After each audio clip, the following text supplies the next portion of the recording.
Hi my friend, it is Friday, my daily video. I'm Pat Sloan, and I tell you it took about 5 starts to get here, to get this video started, including not having the card in the machine, the camera. It was still in my computer from when I took the video out the other day, yesterday. So yeah, finally, it's Friday, woohoo!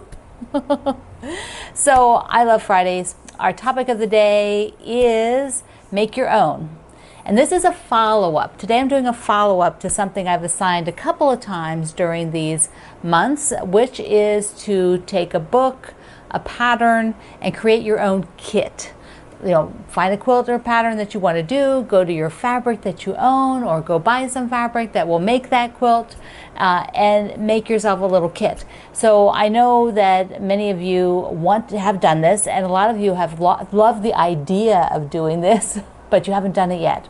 So I am challenging you today that if you have not done it yet, go and do that. At least pull the pattern, or if you have the fabric, pull that out so you can start thinking about what quilt you will make it in.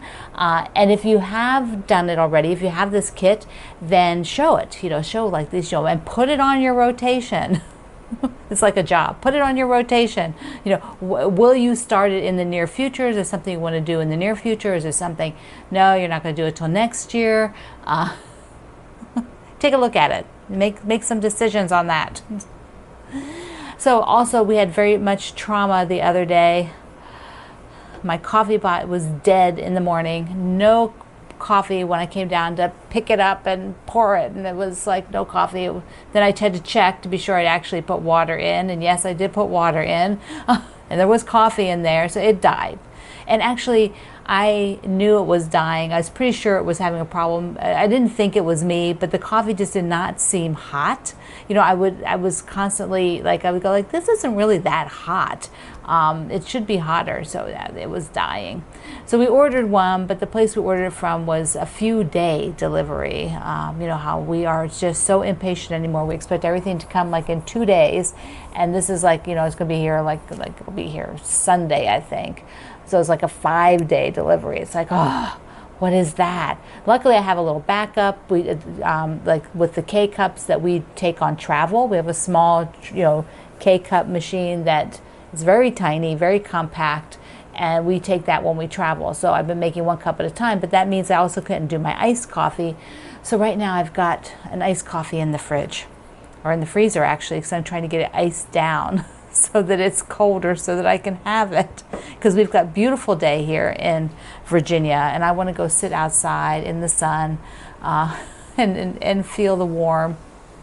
Okay, it's Sewcialite Day. Friday is Sewcialite Day for, oh, many more weeks. So here is the block for today, and it's called Spirited. I like it, and it was fun to do, super fun, and it's easy assembly. It's sew and flip. So I want to remind you, when you do sew and flip, which is what this block is, you're sewing on this square and then flipping it from a half square triangle. These 2 parts are a half square triangle, then these are 2 sew and flips. But when you're doing sew and flip, the size that you start with is the size that you end with. You can measure it, and if it's bigger or smaller, then you probably sewed your line to, you know, check it before you trim away. Before you do the trimming away part, check the size, because you want to be accurate, especially those of you making the 3-inch blocks. Can you imagine this whole block done in this 1 square? Yes, some of you are rocking the 3-inch blocks, 3-inch finished. That is tiny, tiny. These are 9. 9 is good enough for me. And I do have it on my little design board. So I actually put all the pieces on here when I was working. And then I have this on the book holder that I found. That I linked you to. I can link it to you again. So like if I've got the parts on there, I can lean it way back like this, so it's got a nice angle to it. It's just the coolest book holder, and it's so compact. Here, these are really nice and firm, so nothing gets away on these little arms. You know, they're really firm. And then here it is. So when you're done working, you just fold it up like this, and then you flip that down, and it's super compact. these guys go up on the top here. I've got to use the other hand. Don't have the strength. There. And then that flips up. And then this is all really compact. Goes right on the bookshelf with everything else. So I love it. I love putting, when I'm cutting those squares out to do this, I put the design board up there and I just put them on and they just sit there. You could pin them in if you needed to, but there's not that many pieces. And it works out super nice. So we have a project coming up, and I wrote it down, yes, on the 26th, which is October 26th, is we're going to make the charming trees. So for a couple of weeks, the 26th to the 9th, we'll sew charming trees, and they are so cute. So cute. And I must tell you that my friend, there we go. Oops, the zoom in's not working. Okay, so my friend Sue offered to sew this for me. So Sue came and got all the material, and then she was making it, and then she wrote me and she said, you know what, I think it's so cute and I could just see it done in straight lines. If you want, I'll just quilt it for you. So I'm like, how nice is that? So Sue quilted that one for me, and you can see it's pretty big. So I'm standing next to it. It is, you know, probably you could put it on the couch and put it around you, but if you wanted to do that, I would do another row of these out here. So you do one more row of those, and maybe even one more row of white, and then definitely it would be a lap quilt. You might want to get a third charm pack if you're going to do that. I believe it doesn't take 2 full charm packs, but if you want to make another border of squares, you will need a third charm pack. Or if you have a layer cake, you can definitely do it from a layer cake. So that would absolutely work for you, and that would be super cute. Now there is 2 patterns.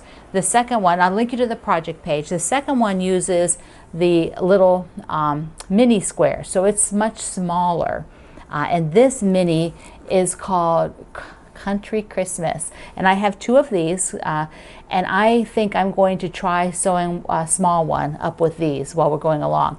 So these are from my friend Ann Sutton of Bunny Hill, and it's got, look at the sheep face. Look how cute that is. And there's so the scale is really small on here, which is nice for the mini. What is that? Look at the little snowman faces. So cute. What else does she got? It also has gray, and there's some little trees, and just some little geometrics. So this one, the red, now if I do a non-white background, like I could actually put all of this like on black or navy for the small one, or green if I wanted, because it's red, white, and gray. Or I just would do it red and gray, but I think the white needs to be in there. Now there are a couple others that I saw out there that are super cute, so darling. This one is the Santa Claus lane. And now here you can see, I'll show you real quick there what the prints are. But I have to show you a person. Look at that. Look at that stripe. And I like these hollies. They're vintagey, but not too big. They're small scale. Jingle bell, string of lights, and some other cute stuff in there. Oh, the Santa. See, I gotta see. He would make a really cute tree. And then there's a real nice traditional one, which I just love, with the car, the red trucks. Gotta have red trucks, homegrown. And this has, it's a little more traditional. It's not so whimsical, except for the trucks, of course. And the plaid, look at the plaid. So there's a bunch of cute things in there. You need, I'll link you to all of those parts down below. Now I have a, what would you do moment here. I want you to help me figure out, I'm doing the pillows, the fall pillows, so that hopefully by Saturday, I'll have everything to hang all my, switch out to my fall stuff. So I did the pillowcase last night. The front, I quilted it, so I had to sew the 4 blocks together and then have it, it's quilted just with a wavy line. So for those of you who have not seen my wavy line yet, it's on many machines. So now I have to know which, I have to know which backing, and then I'm going to do companion pillows. So take a look here. Let's take a look. So I have I'm not going to do this because I actually don't have enough of that, but for the backing, I have enough like to save for a table runner. So I've got this, and then I've got this, which is in the border of the bigger quilt, and then I've got like the orange peel. So it's like the overall print, the sort of medallion, and then the orange peel. So these are my 3 options. And then the other 2 I'm going to make other pillows with. Plus, I'm going to make a pillow with this cross stitch. This is a cross stitch that comes with these cards. I mean, it's taking, well, you can get this is free. The little border is a free outline, but then you take and mix and match whatever you want in the center. And so this is done with a flower from one, a coffee mug from another. Here's like the coffee mug. And then the 4 from here, which are the, the Halloween one. It's just so cute because I'm thinking it needs sort of a darker, I'm going to hunt around on my other Halloween stuff because I might just get like an orange, some sort of an orange print, but it's also got the purple. So that's really cute in there too. So first though is like, which of these should be the back? The back of the pillow, and then the other 2 will get made into their own little pillows because I have 3 pillows on the sofa, and then this will be a 4th pillow, which and then none of them Mr. Gray can have, none, because he squishes the pillows. He just squishes them back out here. It's like, no, the men can't have the pillows. Today's Friday. Is the last day for Morrison Park for my giveaway, so you want to go to the link below to my website and leave a comment. And if you missed viewing the other designers, you want to go back and take a look at them and just see what they've been up to, join my friends over, each of them make spectacular things, do wonderful projects, and you will really enjoy taking a look at what they do. Okay. Also the blocks, Block Wednesday, are cozy things, and the hygge, which is the warm and cozy feeling. Be sure that you are doing your blocks and sharing them. There have been spectacular blocks in my quilt group, just those first blocks. Getting to see the fabrics that you're using, this is the first time with the first block, and because you have a big chunk there in the middle, it's really been fun to see the feature fabrics people are going to use for their Cozy Things quilt. All right, my friend, it is Friday. Links below. Thank you so much for joining me. Thank you so much for supporting our small family business. I love you. Mwah. See you online.